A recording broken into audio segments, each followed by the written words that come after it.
Okay, so for your entire life, for all of human history really, something incredible and totally invisible has been happening right up there, between the Earth and the Moon.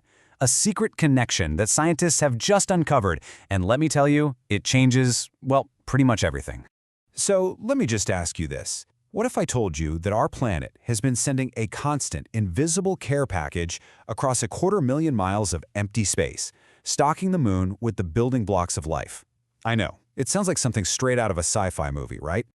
Well, guess what? It's not science fiction, it's real. And we only just found out, like a few weeks ago. Researchers have published the proof, and this one discovery completely flips what we thought we knew about our closest celestial neighbor right on its head. To really get why this is such a mind-blowing discovery, you have to understand what scientists used to believe for decades, an idea that, as it turns out, was completely and totally backwards.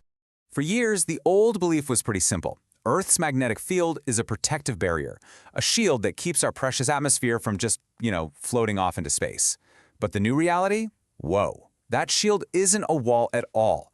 It's an invisible highway that's been actively funneling pieces of our own atmosphere directly to the moon's surface. And here's the craziest part. The evidence for this whole thing, it's been sitting in a lab right under our noses for over half a century.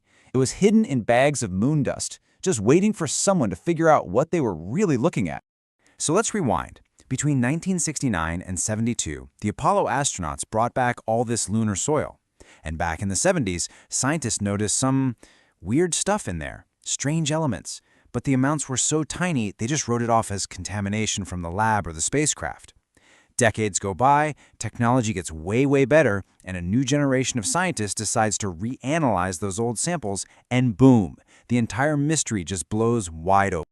So what was this weird stuff they found? Get this: nitrogen, oxygen, even traces of water vapor and carbon dioxide. Things that have absolutely no business being on a barren, airless world. And that was the question that lingered for 50 years. If it wasn't contamination, then how in the world did it get there? Well, the answer is it's a beautiful piece of physics, really. It all comes back to that invisible highway we were talking about, a cosmic transport system created by our own planet. Okay, so here's the key. You've heard of the solar wind, right? That constant stream of particles blasting from the sun? Well, it doesn't just bump into our magnetic field. It actually stretches it out behind us, like a rubber band. On the dark side of the Earth, our magnetic field gets pulled into this super long, invisible tail. They call it the magnetotail. And it stretches way out into space, far beyond the moon's orbit. And this is how it all works. High up in our atmosphere, solar